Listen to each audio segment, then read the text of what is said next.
Laura felt slightly uneasy as the guard unlocked the gates and waved her through. The Blitzkopf Clinic was, after all, the most exclusive institution of its type in the country. She parked her car outside the main entrance of the sterile white main building. She paused on the steps to look at the beautiful flower gardens. An old man was watering the flower bed beside the steps. He smiled at her. Good afternoon. Are you a new patient? Oh, I'm not a patient. I'm just here to do some research.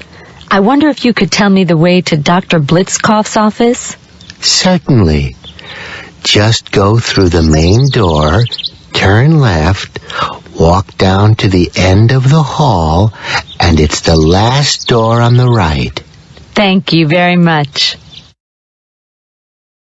Dr. Blitzkopf was expecting her. He had been looking forward to meeting his new research assistant. Dr. Blitzkopf showed her around. He was obviously very proud of his clinic, and Laura was impressed by the relaxed and informal atmosphere. For the next few weeks, Laura spent the mornings interviewing patients and the afternoons in the flower gardens, writing up the results of her research. Some of the patients were withdrawn and depressed. Some seemed almost normal. She found it hard to believe that all of them had been considered too dangerous to live in normal society. Laura often saw the old man in the straw hat.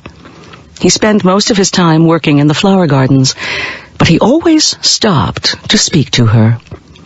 She found out that his name was Edward Beale.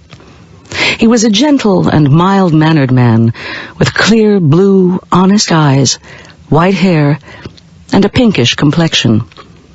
He always looked pleased with life. She became particularly curious about him.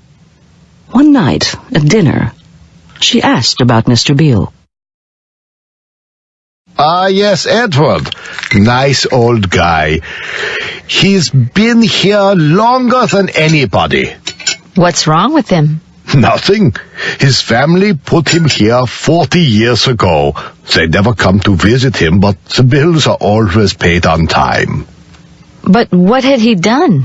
He burned down his school when he was 17. Over the next few years, there were a number of mysterious fires in his neighborhood, but the family did nothing until he tried to set fire to the family mansion. He was in here the next day. Edward never protested. And that was 40 years ago? I'm afraid so. But he couldn't still be dangerous. No. If he wanted to start a fire, he could have done it at any time. Laura was shocked by the story. She wrote letters to Edward's family, but never received a reply. He had never been officially certified as insane, so he could leave at any time. Dr. Blitzkopf let her talk to Edward. Edward, have you ever thought about leaving this place? No, this is my home. And anyway, I have nowhere else to go. But wouldn't you like to go into town sometimes? I suppose it would be nice, but I wouldn't want to stay away for long. I've spent 40 years working on this garden. What would happen to it if I weren't here? Laura realized that it would be unkind to make him leave.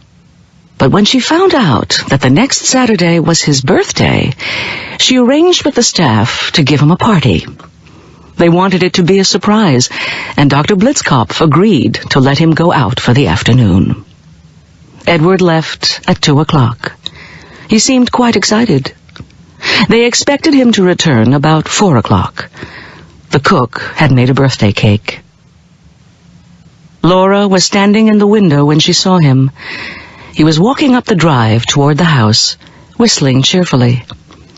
Behind him, above the trees, thick, black columns of smoke were beginning to rise slowly into the clear blue sky.